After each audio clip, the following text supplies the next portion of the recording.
ನಮಸ್ಕಾರ, ಆದಾಬ್, ಜೈ ಭೀಮ್. ನಾನು ನಿಮ್ಮ ಭಾಗ್ಯನಾರಾಯಣ ಬೊಗ್ಗವರಪು. ನೀವು ನೋಡ್ತಾ ಇದ್ದೀರಿ ಸುದ್ದಿ ಸರ್ಕಲ್. ಇರಾನ್ ಮತ್ತು ಅಮೆರಿಕ, ಇಸ್ರೇಲ್ ನಡುವಿನ ಸಂಘರ್ಷ ಅಥವಾ ಯುದ್ಧದ ಬಗ್ಗೆ ನಿಮಗೆ ನಿರಂತರವಾಗಿ ಸುದ್ದಿಗಳನ್ನು ಕೊಡ್ತಾನೆ ಇದ್ದೀನಿ. ಈಗ ಕೊಡುವಂತಹ ಸುದ್ದಿ ಇದೆಯಲ್ಲ, ಅದು ನಿನ್ನೆ ಇರಾನ್ ಕೈಗೊಂಡಂತಹ ಒಂದು ಸ್ಟ್ರೈಕ್ಸ್ ಇದೆಯಲ್ಲ, ಅಟ್ಯಾಕ್ ಇದೆಯಲ್ಲ, ಅದು ಈವರೆಗಿನ ಅತಿ ದೊಡ್ಡ ಅಟ್ಯಾಕ್ ಆಗಿತ್ತು. ಯಾಕೆಂದ್ರೆ ಇತ್ತೀಚೆಗೆ ಯಾರೋ ಸಹ ಊಹಿಸದಿರದಂತ, ಯಾರು ಸಹ ನಿರೀಕ್ಷೆ ಮಾಡದಿರದಂತಹ ಒಂದು ವೆಪನ್ ಅನ್ನ, ಒಂದು ಮಿಸೈಲ್ ಅನ್ನ, ಹೊಸ ಮಿಸೈಲ್ ಅನ್ನ ಇರಾನ್ ನಿನ್ನೆ ರಾತ್ರಿ ಬಳಸಿದೆ. ನಿನ್ನೆ ರಾತ್ರಿ ದೊಡ್ಡ ಮಟ್ಟದಲ್ಲಿ ಬಳಸಿದೆ. ಖುರ್ರಮ್ ಶೇರ್ ಅನ್ನುವಂತಹ, ಖುರ್ರಮ್ ಶೇರ್ 4 ಅನ್ನುವಂತಹ ಆ ಮಿಸೈಲ್ ಅದು ಎಲ್ಲರನ್ನು ಸಹ ದಿಗ್ಭ್ರಮೆ ಮಾಡಿಟ್ಟಿದೆ. ಯಾಕೆಂದ್ರೆ ಅದು ರೆಡಾರ್ಗಳನ್ನು ಸಹ ಸೀಳ್ಕೊಂಡು ಹೋಗ್ತಾ ಇದೆ. ಸೊ ನಿನ್ನೆ ಒಂದಲ್ಲ, ಎರಡಲ್ಲ, ಮೂರಲ್ಲ, ನಾಲ್ಕಲ್ಲ, ಸುಮಾರು ಏರ್ ಬೇಸ್ಗಳ ಮೇಲೆ ಅಟ್ಯಾಕ್ ಮಾಡಿದ್ದಾರೆ. ಎಲ್ಲೆಲ್ಲಿ? ಇರಾಕಲ್ಲಿ ಮಾಡಿದ್ದಾರೆ, ಸೌದಿಯಲ್ಲಿ ಮಾಡಿದ್ದಾರೆ, ದುಬೈಯಲ್ಲಿ ಮಾಡಿದ್ದಾರೆ, ಅಂದ್ರೆ UAE ಮತ್ತೆ ಜಾರ್ಡನ್, ಎಲ್ಲ ಕಡೆ ದಾಳಿಗಳನ್ನು ಮಾಡಿದ್ದಾವೆ. ಸೊ ಎಲ್ಲೆಲ್ಲಿ ಏನೆಲ್ಲ ಹಾನಿ ಮಾಡಿದೆ ಇರಾನ್ ನಿನ್ನೆ ರಾತ್ರಿ, ಮತ್ತು ಈಗ ಅದರಿಂದ ಎಷ್ಟು ನಷ್ಟ ಆಗ್ತಿದೆ ಅಮೆರಿಕಾಗೆ ಅಂದ್ರೆ ಕಳೆದ 100 ಗಂಟೆಗಳಲ್ಲಿ $4 ಬಿಲಿಯನ್ ನಷ್ಟ ಆಗಿದೆ ಇರಾನ್ ಮಾಡಿರುವಂತಹ ದಾಳಿಯಿಂದ. ಸೊ ಅದನ್ನು ಸಹ ವಿವರಿಸುವಂತಹ ಪ್ರಯತ್ನವನ್ನು ಮಾಡ್ತೀನಿ. ಸೊ ಮೊದಲಿಗೆ ನಿನ್ನೆ ರಾತ್ರಿ ಇರಾನ್ ನಡೆಸಿದಂತಹ ದಾಳಿ ಇದೆಯಲ್ಲ, ನಿನ್ನೆ ರಾತ್ರಿ ಮತ್ತು ಇವತ್ತು ಬೆಳಗ್ಗೆಯಿಂದ ನಡೆಸ್ತಾ ಇರುವಂತಹ ದಾಳಿ, ಅದು ಎಲ್ಲರನ್ನು ಬೆಚ್ಚಿ ಬೀಳಿಸ್ತಾ ಇದೆ. ಯಾಕೆಂದ್ರೆ ಅದು ಹೊಸ ಅತ್ಯಾಧುನಿಕವಾದಂತಹ ಒಂದು 4th ಜನರೇಷನ್ ಮಿಸೈಲ್ ಅನ್ನ ಹೊರಗಿಟ್ಟಿದೆ, ಅಟ್ಯಾಕ್ ಮಾಡೋದಕ್ಕೆ ಬಳಸಿದೆ, ಮೊದಲನೇ ಬಾರಿಗೆ ಬಳಸಿದೆ. ಸೊ ಇಷ್ಟು ದಿನ ಅದು ಬಳಸಿದ್ದು ಹಳೆ ಸ್ಟಾಕು, ಹಳೆ ಮಿಸೈಲ್ಗಳನ್ನ ಖಾಲಿ ಮಾಡಿಕೊಂಡಿದೆ. ಅದರ ಹಿಂದೆಯೂ ಸಹ ಒಂದು ದೊಡ್ಡ ಪ್ಲಾನಿಂಗ್ ಇತ್ತು ಇರಾನ್ದು ಅಂತ ಇದೆ. ಆ ಪ್ಲಾನಿಂಗ್ ಏನು ಅನ್ನೋದನ್ನ ಆಮೇಲೆ ತಿಳಿಸ್ತೀನಿ. ಮೊದಲಿಗೆ ಖುರ್ರಮ್ ಶೇರ್ ಅನ್ನುವಂತಹ ಒಂದು ಹೊಸ ಮಿಸೈಲ್ ಅನ್ನು ಬಿಟ್ರಲ್ಲ, ಆ ಮಿಸೈಲ್ ಅನ್ನು ಬಳಸ್ಕೊಂಡು ಟೆಲ್ ಅವೀವ್ನಲ್ಲಿ ನರಕ ದರ್ಶನ ಮಾಡಿಸಿದೆ. ಇಸ್ರೇಲ್ನ ರಾಜಧಾನಿ ಟೆಲ್ ಅವೀವ್ ತತ್ತರಿಸಿ ಹೋಗಿದೆ. ಯಾವುದೇ ಬಿಲ್ಡಿಂಗ್ನು ಸಹ ಅದು ಬಿಡ್ತಾ ಇಲ್ಲ, ಒಂದು ಬಿಲ್ಡಿಂಗ್ನು ಬಿಡದಿರ ಅಟ್ಯಾಕ್ ಮಾಡ್ಕೊಂಡಿದ್ದಾರೆ. ಮೊದಲ ಬಾರಿಗೆ ನಾನು ಹೇಳದಂಗೆ ಈ ಖುರ್ರಮ್ ಶೇರ್ 4 ಅನ್ನುವಂತಹ 4th ಜನರೇಷನ್ ಮಿಸೈಲ್ ನಡುಗಿಸಿ ಬಿಟ್ಟಿದೆ. ಅದು ಬಿಟ್ರೆ ಇನ್ನು ಅಲ್ಲಿ ಇರಾಕ್ಗೆ ಅಟ್ಯಾಕ್ ಮಾಡಿದೆ. ಇರಾಕ್ಗೆ ಯಾಕೆ? ಇರಾಕಿನ ಏರ್ ಬೇಸ್. ಇರಾನ್ ಸೌದಿ ರಾಷ್ಟ್ರಗಳನ್ನ ಅಥವಾ ಅರಬ್ ರಾಷ್ಟ್ರಗಳನ್ನ ಅಟ್ಯಾಕ್ ಮಾಡ್ತಿದೆ. ಅದರ ಅರ್ಥ ಅರಬ್ ರಾಷ್ಟ್ರಗಳ ಜನತೆಯ ಮೇಲೆ ಅಥವಾ ಅರಬ್ ರಾಷ್ಟ್ರಗಳ ಮೇಲೆ ಅಟ್ಯಾಕ್ ಮಾಡ್ತಿಲ್ಲ. ಅದು ಕೇವಲ ಅರಬ್ ರಾಷ್ಟ್ರಗಳಲ್ಲಿರುವಂತಹ ಅಮೆರಿಕದ ಏರ್ ಬೇಸ್ಗಳೇನಿದಾವೆ, ವಾಯುನೆಲೆ, ಸೇನಾ ನೆಲೆ, ಅದರ ಮೇಲೆ ಮಾತ್ರ ದಾಳಿ ಮಾಡ್ತಿರೋದು. ಇರಾನ್ ಅವರೆಲ್ಲರಿಗೂ ಸಹ ಕ್ಷಮೆಯನ್ನು ಸಹ ಕೇಳಿದೆ ಓಪನ್ ಆಗಿ. ನಾವು ನಮ್ಮ ಸೋದರ ರಾಷ್ಟ್ರಗಳೇನಿದಾವೆ ಅರಬ್ ದೇಶಗಳು, ಅವುಗಳಲ್ಲಿ ಕ್ಷಮೆ ಕೇಳ್ತೀವಿ, ಬಟ್ ಆದರೆ ನಮಗೆ ಇದು ಅನಿವಾರ್ಯ. ನೀವು ಅವರಿಗೆ ಜಾಗ ಕೊಟ್ಟಿದ್ದೀರಿ, ಅವರಿಗೆ ಕೊಟ್ಟಿರೋ ಜಾಗದ ಮೇಲೆ ಮಾತ್ರ ನಾವು ದಾಳಿ ಮಾಡ್ತೀವಿ ಹೊರತು ನಿಮ್ಮ ಮೇಲೆ ಮಾಡಲ್ಲ. ನಿಮ್ಮ ಮೇಲಲ್ಲ ಈ ದಾಳಿ, ನಿಮಗೂ ಇದಕ್ಕೂ ಸಂಬಂಧ ಇಲ್ಲ ಅಂತಲೇ ನಾವು ಅನ್ಕೊಳ್ತೀವಿ. ಆದರೆ ನೀವು ತಪ್ಪು ಮಾಡಿದ್ದೀರಿ, ಅವರಿಗೆ ಜಾಗ ಕೊಟ್ಟಿದ್ದೀರಿ, ಆದರೂ ನೀವು ನಮ್ಮ ಸೋದರ ರಾಷ್ಟ್ರಗಳು, ಹಾಗಾಗಿ ನಿಮ್ಮ ಮೇಲೆ ನಾವು ದಾಳಿ ಮಾಡಲ್ಲ. ಕೇವಲ ಅಮೆರಿಕದ ಬೇಸುಗಳೇನಿದಾವೆ ಅವುಗಳನ್ನು ಹೊಡಿತೀವಿ ಅಂತ. ಸೊ ಅಲ್ಲೇನ್ ಮಾಡಿದೆ? ಇರಾಕ್ನ ಬಗ್ದಾದಲ್ಲಿ ದೊಡ್ಡ ರೆಡಾರ್ ಸಿಸ್ಟಮ್ ಅನ್ನ ಮುಗಿಸೋಕಿದೆ. ರೆಡಾರ್ ಸಿಸ್ಟಮ್ ಹೋಯ್ತು.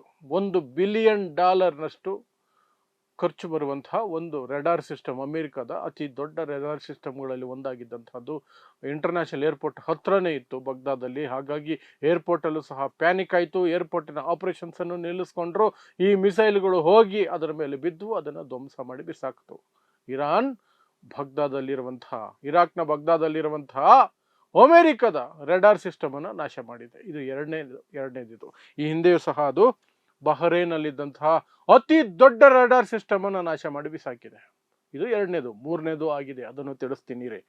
ಆಮೇಲೆ ಇರಾಕ್ನಲ್ಲೇ ಬಸ್ರಾದಲ್ಲಿರುವಂತಹ ಆಯಿಲ್ ಕಂಪನಿ ಮೇಲೆ ಮಿಸೈಲ್ ಹಾಕಿದೆ. ಅದಕ್ಕೆ ಬೆಂಕಿ ಬಿದ್ದಿದೆ, ಹೊತ್ತಿ ಉರಿತಾ ಇದೆ. ಅದರಲ್ಲಿ ಒಂದು ಘಟಕ ಸಂಪೂರ್ಣ ನಾಶ ಆಗಿದೆ, ಅಲ್ಲಿ ಪ್ರೊಡಕ್ಷನ್ ನಿಂತು ಹೋಗಿದೆ. ಇದು ಇರಾಕಲ್ಲಿ ಆಗಿರುವಂಥದ್ದು. ಇನ್ನು ಸೌದಿ ಅರೇಬಿಯಾದಲ್ಲಿರುವಂತಹ ಏರ್ ಬೇಸ್ ಮೇಲೆ ಮತ್ತೆ ದಾಳಿ ಮಾಡಿದೆ. ಒಂದು ರೌಂಡ್ ಆಲ್ರೆಡಿ ಆಗಿತ್ತು, ಅದರ ಮೇಲೆ ಮತ್ತೆ ಇನ್ನೊಂದು ರೌಂಡ್ ದಾಳಿ ಮಾಡಿದೆ. ದುಬೈ ಮೇಲೆ ದಾಳಿ ಮಾಡಿದೆ, ಅಲ್ಲಿರುವ ಏರ್ ಬೇಸ್ ಮೇಲೆ ದಾಳಿ ಮಾಡಿದೆ. ಅದರ ಜೊತೆಗೆ UAE ಅಲ್ಲಿರುವಂತಹ ಏರ್ ಬೇಸ್ಗಳು, ಏರ್ ಡಿಫೆನ್ಸ್ ಸಿಸ್ಟಮ್ ಏನಿದೆ, ರಕ್ಷಾ ಕವಚ ಆಗಿರುವಂತಹ ಏರ್ ಡಿಫೆನ್ಸ್ ಸಿಸ್ಟಮ್, ಇರಾನ್ನ ಮಿಸೈಲ್ಗಳನ್ನು ಹೊಡೆದು ಉರುಳಿಸ್ತಾ ಇದ್ದಂಥದ್ದು, ಅದರ ಮೇಲೆ ಮಿಸೈಲ್ ಹಾಕಿ ಅದನ್ನು ಧ್ವಂಸ ಮಾಡೋದ್ರಲ್ಲಿ ಸಫಲ ಆಗಿದೆ ಇರಾನ್. ಅದರ ಮೇಲೆ ಅದನ್ನು ಧ್ವಂಸ ಮಾಡೋದರಲ್ಲಿ ಸಫಲ ಆಗಿದೆ. ಅನಂತರ ಜಾರ್ಡನ್ ನಲ್ಲಿಯೂ ಸಹ ಅಮೆರಿಕದ ವಾಯುನೆಲೆಗಳು, ಸೇನಾ ನೆಲೆಗಳಿದ್ದಾವೆ. ಅಲ್ಲಿಯೂ ಸಹ ಒಂದು ರೆಡಾರ್ ಸಿಸ್ಟಮ್ ಅನ್ನ, ಅಲ್ಲೊಂದು $1 ಬಿಲಿಯನ್ ನಷ್ಟ ಅಮೆರಿಕಕ್ಕೆ. ಅಲ್ಲೂ ಸಹ ಒಂದು ದೊಡ್ಡ ರೆಡಾರ್ ಸಿಸ್ಟಮ್ ಅನ್ನ 500 ಕಿಲೋಮೀಟರ್ ವರೆಗೆ ಯಾವುದೇ ಮಿಸೈಲ್ ಬಂದರೂ ಸಹ ಕಂಡು ಹಿಡಿಯುವ ಕೆಪಾಸಿಟಿ ಇರುವಂತಹ ಒಂದು ರೆಡಾರ್ ಸಿಸ್ಟಮ್ ಇತ್ತು ಅಲ್ಲಿ. ಅದನ್ನ ಹೊಡೆದು ಉರುಳಿಸ್ಬಿಟ್ಟಿದೆ.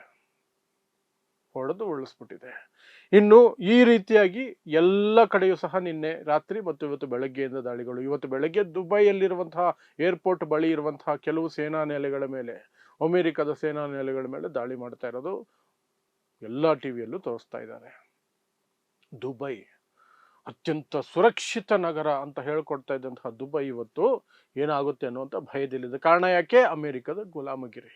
ಇಷ್ಟಕ್ಕೂ ಇರಾನ್ ಜನರ ಮೇಲಾಗ್ಲಿ, ವಸತಿ ಪ್ರದೇಶಗಳ ಮೇಲಾಗ್ಲಿ, ಬೇರೆ ದುಬೈನ ಬೇರೆ ಆಸ್ತಿಗಳ ಮೇಲಾಗ್ಲಿ ಟಾರ್ಗೆಟ್ ಮಾಡ್ತಿಲ್ಲ. ಎಲ್ಲಿ ಅಮೆರಿಕದವರು ಇದ್ದಾರೋ ಅಲ್ಲಿ ಮಾತ್ರನೇ ಅಟ್ಯಾಕ್ ಮಾಡ್ತಿರೋದು. ಹಾಗಾಗಿ ಕಳೆದ 100 hours ಅಲ್ಲಿ, 100 ಗಂಟೆಗಳಲ್ಲಿ ಅಮೆರಿಕಗೆ $4 ಬಿಲಿಯನ್, ಎಷ್ಟಾಗುತ್ತೆ ಗೊತ್ತಾ? ಇಂಡಿಯನ್ ರುಪೀಸ್ ಅಲ್ಲಿ 36,000 ಕೋಟಿ ರೂಪಾಯಿಗಳು. 36,000 ಕೋಟಿ. ಹೀಗೆ ಒಂದೊಂದು ದಿನಕ್ಕೂ ಹೀಗೆ ಲೆಕ್ಕ ನೋಡ್ಕೊಂಡು ಹೋದ್ರೆ ಕಳೆದ 8 ದಿನಗಳಿಂದ ನಡೀತಾ ಇರುವ ಈ ಸಂಘರ್ಷದಲ್ಲಿ ನೀವು ಲೆಕ್ಕ ಹಾಕೊಳ್ಳಿ, ಅದಕ್ಕಿಂತ ಅರ್ಧನೇ ಅಂತ ಇಟ್ಕೊಂಡ್ರೆ ಸಹ ಇಲ್ಲಿ ಅವರಿಗೆ 1,00,000 ಕೋಟಿ ರೂಪಾಯಿಗಳು ಭಾರತದ ಹಣದಲ್ಲಿ ಅವು ಅಮೆರಿಕಾಗೆ ಲಾಸ್ ಆಗಿದೆ.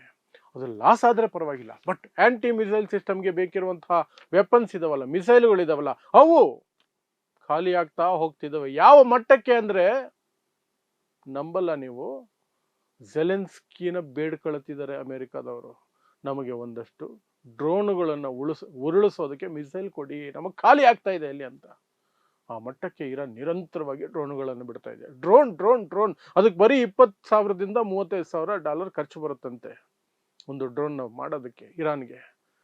ಆದರೆ ಅದನ್ನು ಹೊಡೆದು ಉರುಳಿಸೋದಕ್ಕೆ $3.7 ಮಿಲಿಯನ್ ಬೇಕು ಒಂದೊಂದು ಡ್ರೋನ್ನ ಉರುಳಿಸೋದಕ್ಕೆ ಅಮೆರಿಕಾಗೆ. ಅದು ಅಲ್ಲಿ ಅವರಿಗೆ ಹೊಡೆತ ಬೀಳ್ತಿರೋದು. ಸೊ ಇದಿಷ್ಟು ಈಗ ಇಲ್ಲಿಯವರೆಗೆ ಬರ್ತಿರುವಂತಹ ಲೇಟೆಸ್ಟ್ ಅಪ್ಡೇಟ್. ಇರಾನ್ ಹೊಸ ಖುರ್ರಮ್ ಶೇರ್ 4 ಅನ್ನುವಂತಹ ಒಂದು ಮಿಸೈಲ್ ಅನ್ನು ಬಿಟ್ಟು ಎಲ್ಲರನ್ನೂ ಸಹ ದಿಗ್ಭ್ರಮೆಗೊಳಿಸಿದೆ. ಅದರ ಜೊತೆಗೆ ಯಾವ ದೇಶನೂ ಬಿಡ್ತಾ ಇಲ್ಲ, ಎಲ್ಲೆಲ್ಲ ಅಮೆರಿಕದ ಬೇಸ್ಗಳಿದ್ದಾವೆ ಅಲ್ಲಿ ಮತ್ತೆ ಟಾರ್ಗೆಟ್ ಮಾಡ್ತಿದೆ. ಅಲ್ಲಿರುವಂತಹ ರೆಡಾರ್ ಸಿಸ್ಟಮ್ಗಳನ್ನು ಟಾರ್ಗೆಟ್ ಮಾಡಿ 3 ಕಡೆ ರೆಡಾರ್ ಸಿಸ್ಟಮ್ನ ಕ್ಲೋಸ್ ಮಾಡಿದೆ. ಮತ್ತು ಅಮೆರಿಕ ಈಗ ವಿಧಿ ಇಲ್ಲದೆ ಎಲ್ಲರ ಹೆಲ್ಪು ಕೇಳ್ತಾ ಇದೆ. ಆ ಹೆಲ್ಪಿನ ಪಟ್ಟಿಯಲ್ಲಿ ಝೆಲೆನ್ಸ್ಕಿನೂ ಇರೋದು ದುರಂತ. ಯಾಕಂದ್ರೆ ಝೆಲೆನ್ಸ್ಕಿ ಸ್ವತಃ ಯುಕ್ರೇನ್ ಯುದ್ಧದಲ್ಲಿರುವಂತಹ ಪರಿಸ್ಥಿತಿಯಲ್ಲಿ ಆತನ ಬಳಿ ಹೋಗಿ ಡ್ರೋನುಗಳನ್ನು ತಡೆಯೋದಕ್ಕೆ ನಮಗೆ ವೆಪನ್ಸ್ ಕೊಡಿ ಅಂತ ಕೇಳಿದ್ದಾರೆ ಅಮೆರಿಕದವರು, ಅಫಿಷಿಯಲ್ ಆಗಿ ಕೇಳಿದ್ದಾರೆ ಅಷ್ಟೇ. ಸೊ ಇಂತಹದೇ ವಿಶೇಷ ಸುದ್ದಿಗಳಿಗಾಗಿ ನೋಡ್ತಾ ಇರಿ ಸುದ್ದಿ ಸರ್ಕಲ್. ನಾನು ನಿಮ್ಮ ಭಾಗ್ಯನಾರಾಯಣ ಬೊಗವರಪೋ.